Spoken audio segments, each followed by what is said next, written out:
राष्ट्रीय अस्मिता के सर्वोच्च शिखर महाराणा प्रताप जी के नाम से अभिहित राणा प्रताप स्नातकोत्तर महाविद्यालय में उपस्थित सभी सम्मानीय अतिथिगण, ज्ञान विज्ञान एवं साहित्य की त्रिवेणी प्रवाहित कर रहे सभी सम्मानीय शिक्षकगण, वीर क्षीर विवेकी आदरणीय निर्णायक।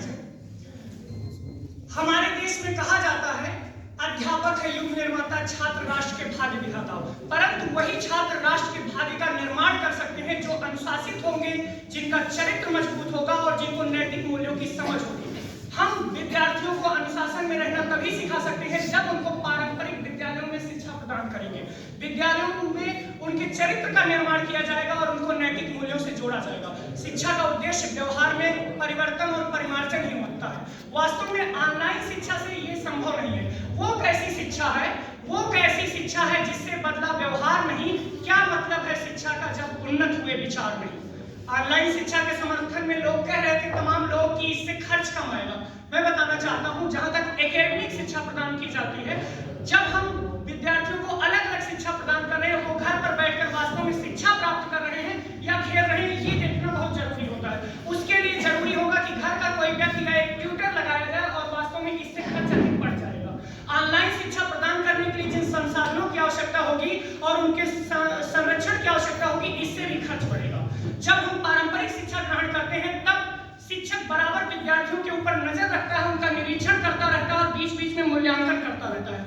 ऑनलाइन शिक्षा में यह संभव नहीं है कि कौन सा विद्यार्थी कितना गेन कर रहा है। उसी समय शिक्षक विद्यार्थी को लगता है कि इसकी समझ में कम आ रहा है, उससे प्रश्न करता है। अगर प्रतिपुष्टि होती है, सही आंसर होता है, प्रतिपुष्टि करता है और पुनर्बलन मिलता है, इससे विद्यार्थी के आत्मविश्वास में वृद्धि होती है। परंतु ऑनलाइन शिक्षा में ऐसा संभव नहीं है। मूल्यांकन में भी ऑनलाइन शिक्षा में कमियां आती है। विद्यार्थी अधिक अंक प्राप्त करने के लिए चीटिंग करते हैं। इसके अलावा हम देखते हैं कि ऑनलाइन शिक्षा जो बच्चों को दी जाती है, उन बच्चों के इस बात पर ध्यान नहीं दिया जाता है कि उनका स्वास्थ्य कैसे बिगड़ रहा है। हमारे देश के राष्ट्रपिता महात्मा गांधी ने कहा था कि शरीर, मन एवं आत्मा के सर्वोच्च और सर्वोत्कृष्ट विकास ही शिक्षा है। परंतु ऑनलाइन शिक्षा के द्वारा न मन का निर्माण हो रहा है और न ही शरीर का। छोटे छोटे बच्चों की आंखों में चश्मा लग जा रहा है और वास्तव में अत्यधिक मात्रा में नेट के करीब रहने पर, इंटरनेट का इस्तेमाल करने के कारण मानसिक रूप से वो भी क्षति पहुंच रही है।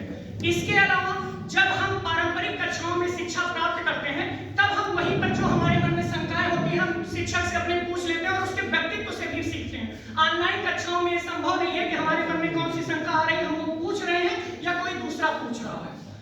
अब पारंपरिक शिक्षा जब हम प्राप्त करते हैं, विद्यालय में रहते हैं, तो उससे हम प्रयोग करते हैं। ऑनलाइन शिक्षा में प्रयोग संभव नहीं है। जो विज्ञान के विद्यार्थी हैं उनके लिए तो ऑनलाइन शिक्षा कतई नहीं हो सकती है संभव। वो प्रयोग कर ही नहीं सकते और बिना प्रयोग के वो क्या ज्ञान सीखेंगे, कौन सा उसको लाइफ में यूटिलाइज करेंगे। जो ऑनलाइन शिक्षा में प्राप्त करते हैं उसमें उनके किसी कौशल का भी विकास नहीं होता है। आप इस समय देख रहे हैं, आपके सामने तमाम विद्यार्थियों ने आया और उन्होंने अपना वक्तव्य दिया। ये इसी कारण संभव है क्योंकि उनको विद्यालय में बोलने का अवसर मिला। ऑनलाइन शिक्षा में सिर्फ सुनते रहते हैं, वो बोलने का अवसर नहीं मिलता। मैं तो ये कहना चाहूंगा कि ऑनलाइन शिक्षा वास्तव में शिक्षा नहीं है, ये सिर्फ नॉलेज दिया जा रहा है। आप ग्रहण कर रहे हो या नहीं कर रहे हो ये मतलब नहीं। शिक्षा तब पूरी होती है जब एक तरफ से नॉलेज दिया जाए, दूसरी तरफ से अधिगम भी हो। इस कारण से ये तमाम मुद्दे मैंने रखे जिनके कारण से मैं कहना चाहूंगा कि पारंपरिक शिक्षा ही बेहतर है। ऑनलाइन शिक्षा कभी भी पारंपरिक शिक्षा का विकल्प नहीं हो सकता है, बस उसके साथ में उसके सहयोग के लिए भले ही यूज की जा सके।